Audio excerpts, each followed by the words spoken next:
new babe. So, all right, I already know I got some Alabama TMG fam members, bro. I know I got some. I ain't even gotta ask, bro. Today, we in Alabama neck of the woods. Alabama officer. Why did I say it like that? Officer. Alabama officer ignores the law. So we're gonna be checking this one out from Audit the Audit. If you're not familiar with this channel, man, go do so. Go show them some love. They have some great videos, bro, as we probably are like 2 or 3 videos in, man, and I'm hooked. You know what I'm saying? So, and I've learned a lot. I keep reiterating that. I have. So let's check this one out.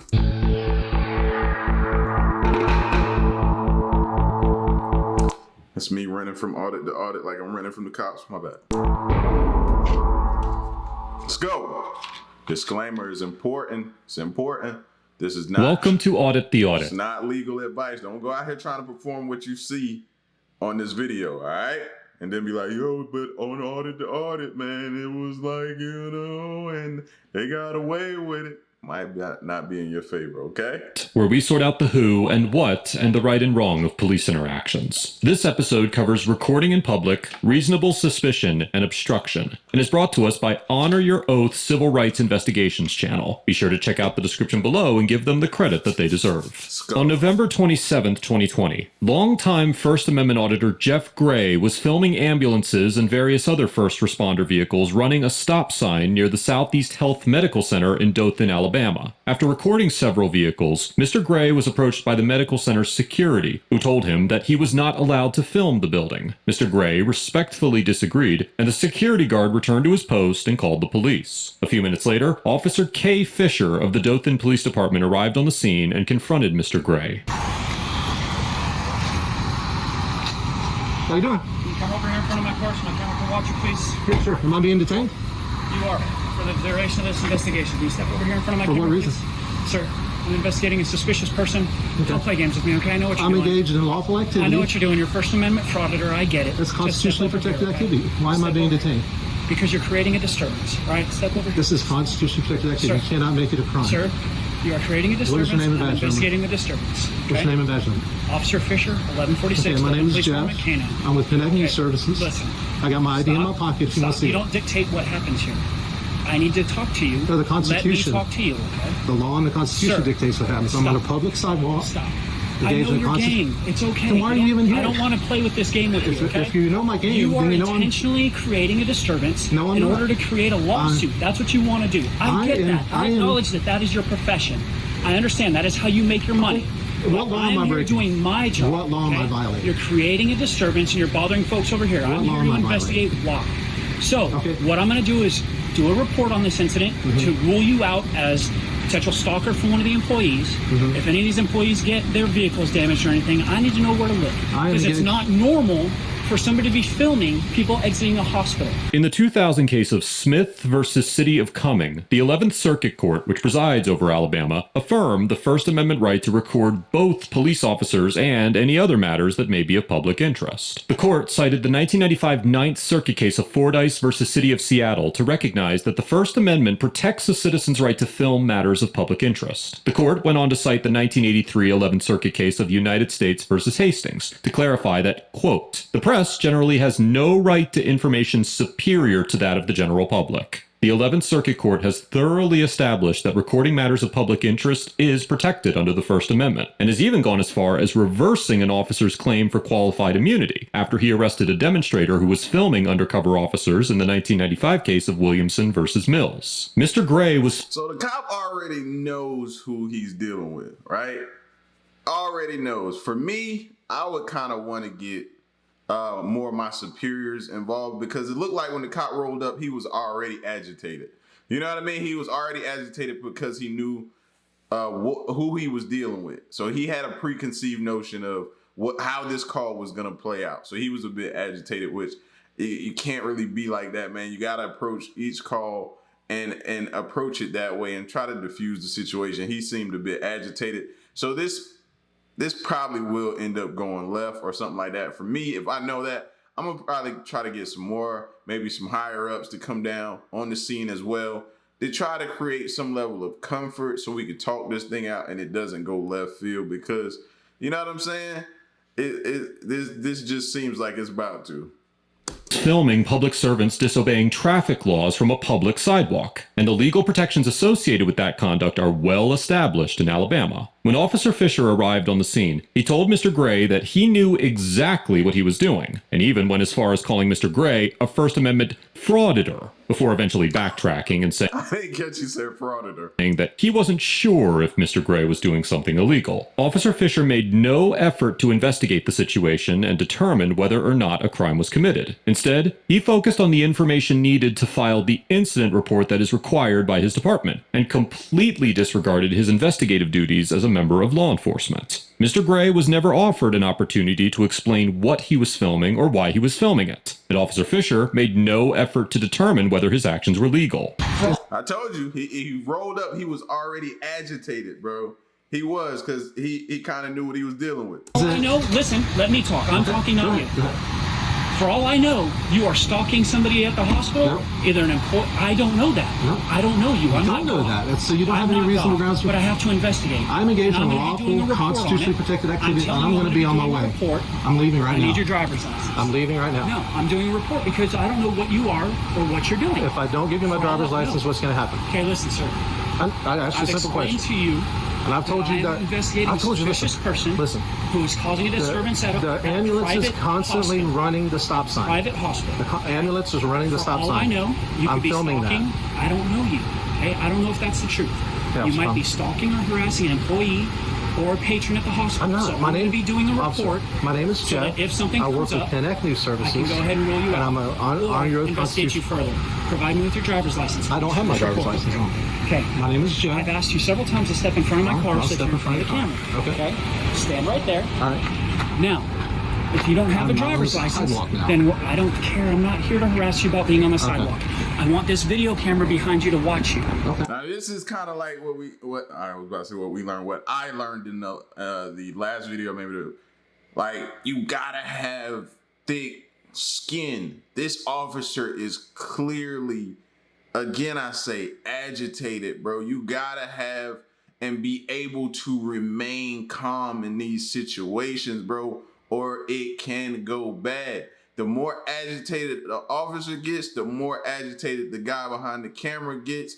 It continues to escalate, man, and they are getting nowhere. Each person is trying to talk over each other.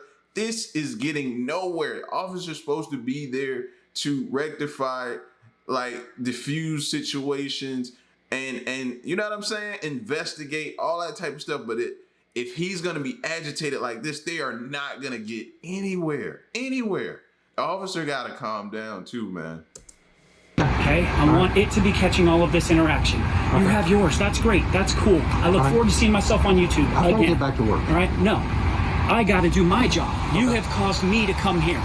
That's what you've done. So now I'm here performing my duties, Can I and you're explain not to you going what to I was interfere doing? with my duties. Can I explain to you what I was You're going to doing? be providing me with your social security number, your driver's license number, if you know it, your date of birth, your address, and your full name. While it is important to bear in mind that Officer Fisher may be working with inaccurate information, it is highly unlikely that a court would find that the officer had legitimately acquired reasonable suspicion to identify Mr. Gray. However, it is equally as likely that a court would find that Officer Fisher acted in good faith based on the information he was provided by the caller. Even in a scenario where Officer Fisher did have reasonable suspicion to identify Mr. Gray, the state of Alabama has drafted laws that specifically outline what information Mr. Gray would be required to provide to the officer. Section 15-5-30 of the Code of Alabama states that members of law enforcement may stop any person abroad in a public place whom he reasonably suspects is committing, has committed, or is about to commit a felony or other public offense, and may demand of him his name, address, and an explanation of his actions. This code is based on the doctrine set forth in the Terry v.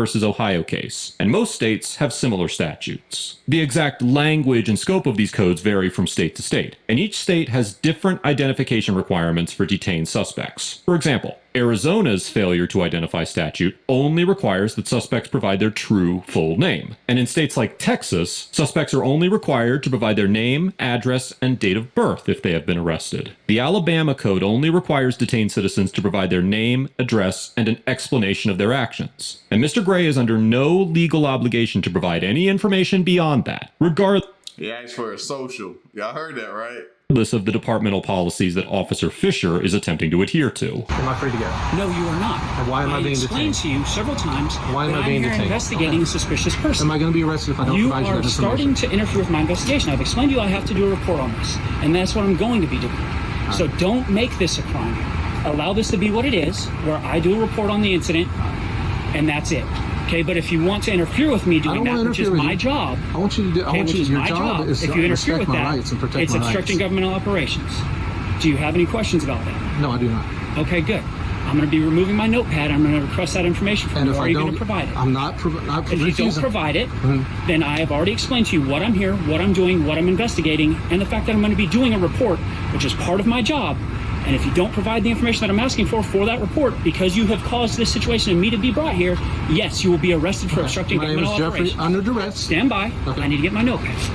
Officer Fisher informs Mr. Gray that if he does not provide the requested information, then he will be arrested for obstructing governmental operations. And Mr. Gray reluctantly complies. Alabama Code 13A-10-2 states that a person commits the crime of obstructing governmental operations if, by means of intimidation, physical force, or interference, or by any other independently unlawful act, he intentionally obstructs, impairs, or hinders the administration of law or other governmental function, or intentionally prevents a public servant from performing a governmental function. It is entirely possible for Mr. Gray to be prosecuted for obstructing, even if the stop is found to be invalid. I have covered the topic of resisting unlawful arrests in a previous episode, which I will link to in the info card above, but as mentioned in many episodes of ATA, it is always best to comply with an officer's orders, even if you believe them to be unlawful. And Mr. Gray's decision to comply That I agree with too, bro. Always comply. Deal with your disagreements once you get to the station and you get all that type of stuff. Don't do it on, like, you know what I mean? That's a conversation I have with my children, man. Wait till we get there to have your disagreements and different things like that. Comply. Go get arrested, get taken down, wait for us to get there, and we'll get there, and then we'll have those type of talks. Let us do that. with Officer Fisher's demands will likely serve him well in the courtroom if he decided to challenge the legitimacy of this stop. It should be noted that Mr. Gray provided context for his decision to surrender his identifying information in the description section of the original video. Mr. Gray knew that getting arrested would likely result in a weekend in jail.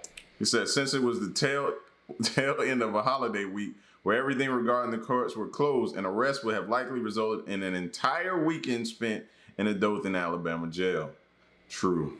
That sucks. Even if you're in the right, that sucks. Because this interaction took place on the Friday after Thanksgiving, and the courts were closed until Monday. He also said that he was on his lunch break at work when he decided to start filming, and that getting arrested would likely have resulted in him losing his job that he has had for over 25 years. After Mr. Gray decides to tell Officer Fisher his name, date of birth, and address, the officer continues to press Mr. Gray for the additional information he requested. When am I free to go? What's your phone number? I have to give you my phone number, man. Hey, look, I'm doing a report. It's one of my little things to get this report approved that it has your phone number. You don't want to provide me your phone number, that's fine. What's your Yeah. social? I'd rather not give you my social either. Well, I have to positively identify you. So what's your social? You don't have a driver's license, or I would use that. I don't have my driver's license. Okay, then that's what I would normally use, but since you don't have that, I have to use There's the means. all these people standing around. I'm That's about to fine. give you Let's my. step over here and go Okay. ahead and give it to me quietly, so that way nobody hears. Do you want to put your phone on mute so YouTube doesn't hear? No, I'll just edit that out. Oh, okay. The officer gotta be, come on, man. You cannot be like this, bro. Come on, man. I get you agitated, bro, but you got to have thick skin, man. And you gotta be, this is what they talk about, man, that the training that needs to take place with certain officers, man. You gotta be able to react in a calm, cool, you know what I'm saying? They expect so much of an officer, man. I just think he's too agitated to even To even be at work today, if you this agitated at the slightest of a call like this, you shouldn't even be at work today. Because imagine getting something crazier than this, and you're already agitated. This is how things ensue, problems happen, different things go wrong. I got to get back to work, man. I'm only on my lunch break, so the longer this takes, the worse it is on you. The worse it is on me. I'm gonna run here. Yes. I'm still waiting on a return of your information. In the meantime, I'm going to go ahead and explain to you. Well, actually, first I need to know, were you on the sidewalk the entire time? Yes, sir. Sidewalk. So I'm going to advise you, all right? The hospital owns that side of the road and this parking lot, and they don't want you on the property. Okay? So obviously, you know as well as I do that sidewalks and public roadways are obviously sidewalks and public roadways where you're allowed to be. Okay, there's a sidewalk that goes down that road. Is that okay? You're completely good on the public roadways and the sidewalks. Okay. Now, obviously, you understand that your actions are creating a disturbance with the employees and the parishioners of the hospital. Whatever you're doing here, regardless, okay, legal reason, I don't know. I'm just doing a report on the incident because of the disturbance that's going on. Okay, you do you. As long as you stay on the public property and you don't end up bothering anybody, I'm never going to see you again. I hope to God. I'm free to go. Waiting on your information return. As soon as that information comes back, you're good to go. So I'm still being detained. Stand by. Yes, you are. Okay. Until I know that you're not a wanted murderer. I do have to get back to work. I do have to get back to work. Well, you have to wait on the computer at this point. All right? I didn't create the situation. I'm just here to deal with it. Do you have any questions? No. Okay. Again, my name is Officer Fisher. ID number 1146. The Dothan Police Department's Canine. Okay. Thank you. After confirming Mr. Gray's identity, Officer Fisher trespassed him from the medical center's property and allowed him to leave the scene without further incident. It is unclear whether Mr. Gray has filed any complaints against the officers involved or intends to take legal action, and I highly suggest following Mr. Gray's channel for updates on this encounter. Mr. Gray is also one of the more seasoned auditors and has been conducting First Amendment audits on YouTube for nearly a decade. You can find a link to his channel in the description below. Overall, Officer Fisher gets an F for failing to conduct a legitimate investigation, maintaining a hostile and condescending demeanor throughout the encounter, and for threatening— That was my issue, the demeanor, his demeanor. That y'all kept hearing me stress that, bro. That there just can't, he can't be like that. to arrest Mr. Gray for failing to surrender information he was not legally obligated to provide. Officer Fisher was so focused on ensuring that departmental protocols were fulfilled that he was willing to compromise Mr. Gray's constitutional rights in order to write an incident report. The officer never offered Mr. Gray an opportunity to explain his actions, and never asked what Mr. Gray was filming or where he was filming from. It seems as though the legality of Mr. Gray's actions was not a prevalent factor in Officer Fisher's quote-unquote investigation, and the officer's conduct was primarily driven by the department's requirement to draft an incident report. Officer Fisher also approached the encounter with a completely unprofessional attitude. And while officers are entitled to their own opinions just as any other American, those opinions should not dictate the way that officers carry out their duties. It is clear that Officer Fisher held some animosity toward Mr. Gray because he was an auditor, and the officer's decision to mock Mr. Gray was unnecessary and inflammatory. Officer Fisher demonstrated a complete disregard for the investigative process and de-escalation, and turned what could have been a positive and educational interaction with members of the public into a detainment and threat of arrest. Mr. Gray gets an A+ for maintaining a calm and collected demeanor throughout the interaction, making a legitimate effort to dispel the officer's suspicions, and retaining a sensible balance between complying with the officer's demands and preserving his constitutional rights. As mentioned before, Mr. Gray's decision to comply with the officer's demands will likely serve him well in the courtroom, and allowed Mr. Gray to challenge the legitimacy of the stop without having to be taken to jail over the weekend. It is not necessary to resist officers in order to build a case against them. Officer Fisher's demand to provide a date of birth and social security number was unlawful, and if Mr. Gray had refused to comply with the officer's orders and been arrested, it would not have changed anything about the legality of the officer's conduct. Whether or not Mr. Gray had complied with Officer Fisher's orders, he would still have a case against the officer because the orders themselves were unlawful. A refusal to comply in this interaction would have resulted in nothing more than unnecessary jail time and an obstruction charge that could potentially be prosecuted, regardless of whether the stop was found to be invalid. I commend Mr. Gray for remaining calm and compliant throughout the encounter, and I look forward to seeing whether Mr. Gray decides to pursue legal action. Let us know if there is an interaction or legal topic you would like us to discuss. Yeah, like I said, man, he had a preconceived notion. He was already agitated when he pulled up. It is that you just can't, man. We used to always talk about maintaining professionalism when I was in the fire service, man. You've got to maintain professionalism when you're in the public safety, when you're in the, you know what I'm saying, in those uniform jobs, man, and you're out here protecting the public, the people.